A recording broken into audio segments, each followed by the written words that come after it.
Você ronca alto, tá tendo um sono ruim, tá acordando cansado, cuidado que isso pode ser sintoma de apneia do sono, uma doença muito grave, mas que nesse vídeo eu vou te explicar de forma simples e prática o que é e como tratar.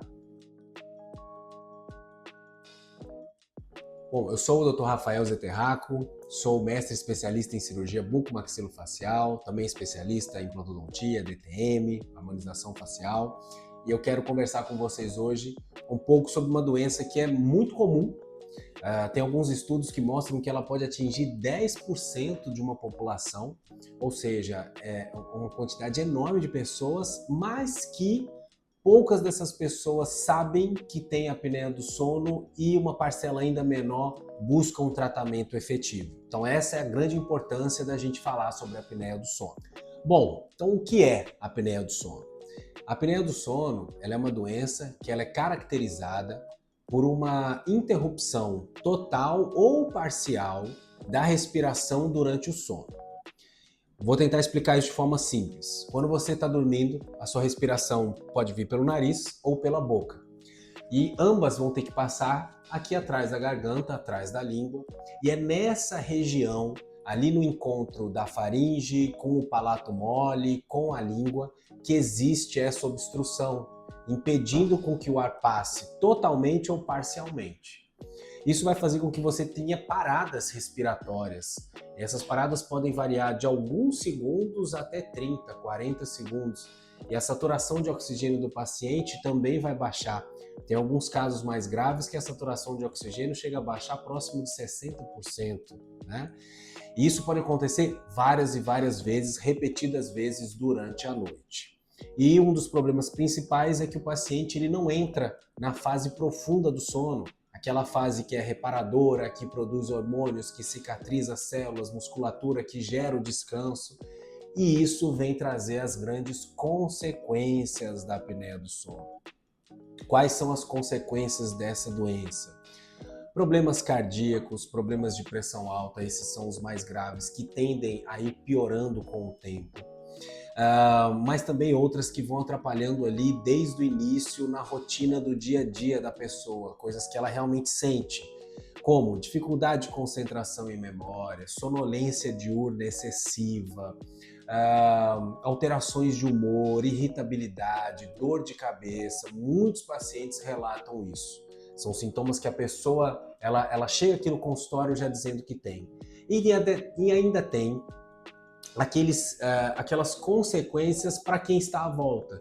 Então, o paciente que tem apneia, quase de forma proporcional à doença, ele vai roncar bastante, então ele vai incomodar às vezes o marido ou a esposa, ele tem vergonha de dormir com os familiares em alguns locais, de tirar pequenos cochilos, então essa parte do ronco é uma coisa que incomoda muito e é uma queixa frequente dos pacientes. Bom, antes de eu falar aqui dos tratamentos, se você está gostando desse vídeo, dá like, compartilha com pacientes ou com colegas, para quem você achar que é interessante esse vídeo, e por favor deixe suas dúvidas aqui nos comentários, que vai ser um prazer conversar com vocês. Bom, mas o que causa a apneia do sono? São 3 os principais fatores que podem causar. Eu vou falar em ordem de importância. A menos comum é uma alteração no nervo que faz com que o padrão respiratório autônomo do paciente não seja regular. Esse é um tipo de apneia mais raro, conhecido como apneia central. Tem um segundo fator de risco para os pacientes de apneia do sono, que é o sobrepeso, o IMC, o índice de massa corporal muito elevado. Embora muitos pacientes acreditem que esse seja o principal fator, ele não é o principal fator causal da apneia do sono, tá? Existe um fator muito mais preponderante para aparecer os sintomas, para caracterizar a apneia do sono, para ser o causador da apneia do sono, que é o desenvolvimento da maxila e da mandíbula, geralmente deficientes. Então, pacientes que têm a mandíbula um pouco para trás, ou pacientes que têm em conjunto a combinação da maxila e da mandíbula para trás. Porque quando a maxila está para trás, o palato mole também está localizado mais para trás. E quando a mandíbula está recuada ou pouco desenvolvida, a língua também está recuada. E isso faz com que o palato e a língua posicionados mais para trás fiquem muito próximos, como a gente pode ver aqui, fiquem muito próximos da parede posterior da faringe. E essa aproximação entre eles, somado à gravidade quando o paciente deita e ao relaxamento muscular quando ele dorme, faz com que a passagem de ar fique obstruída. Então, o principal fator causal é uma alteração na maxila e na mandíbula. E é muito importante entender isso, porque parte do tratamento cirúrgico vai ser endereçado a isso, vai ser com o objetivo de trazer a maxila e a mandíbula para a posição correta.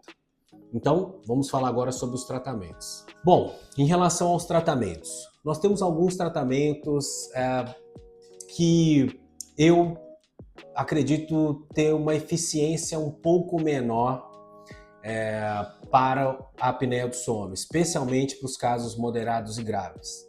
Existem alguns aparelhos de avanço, né? Aparelhos intraorais, associado ao uso de algumas medicações, mas eu considero esse tratamento menos previsível, tá?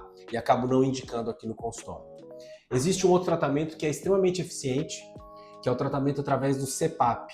O CPAP é uma máscara que ele pode pegar o nariz ou o nariz e a boca, a depender do paciente. E o CPAP, ele é um aparelho que ele vai manter o ar passando o tempo todo. O ar ocupa espaço. Então, se o ar está passando o tempo todo, ele vai impedir com que tenha esse fechamento na região da via aérea. Um tratamento extremamente eficaz, que quem costuma indicar esse tratamento é o médico otorrino. E nós temos o tratamento cirúrgico, que quem costuma indicar é o cirurgião bucomaxilo, que é o tratamento através da cirurgia ortognática. O que esse tratamento cirúrgico faz? Ele faz com que a maxila e a mandíbula a gente avance para a posição que deveria estar, para a posição correta, e ao trazer a maxila e a mandíbula, a gente vai ter um alargamento, um aumento do espaço respiratório. E aí o paciente não vai mais ter apneia. A grande vantagem desse tratamento é que ele, como você tem alterações na maxila e na mandíbula, o reposicionamento dos maxilares pode trazer um resultado estético positivo, e é um tratamento mais definitivo, porque aumenta, efetivamente alarga o espaço da via aérea, que é o problema principal da apneia. E o paciente também, ele não vai precisar ficar usando o CPAP a vida toda. Então, os pacientes me procuram muito quando eles não querem mais utilizar o CPAP, não se adaptaram, ou quando eles também têm queixas estéticas associadas à apneia do sono. Aí, para tanto, o tratamento cirúrgico com a cirurgia ortognática é o mais eficaz. Bom, se você gostou desse conteúdo, dá um like, compartilha com pessoas, familiares que você acredita que tenham isso, tá? Tem mais dúvidas? Foi uma explicação bem breve. Escreve aqui nos comentários, entre em contato comigo. Vai ser um prazer conversar, tentar ajudar, responder algumas questões. E se você tem apneia do sono, agenda aqui uma consulta, vai ser ótimo poder ajudar você também.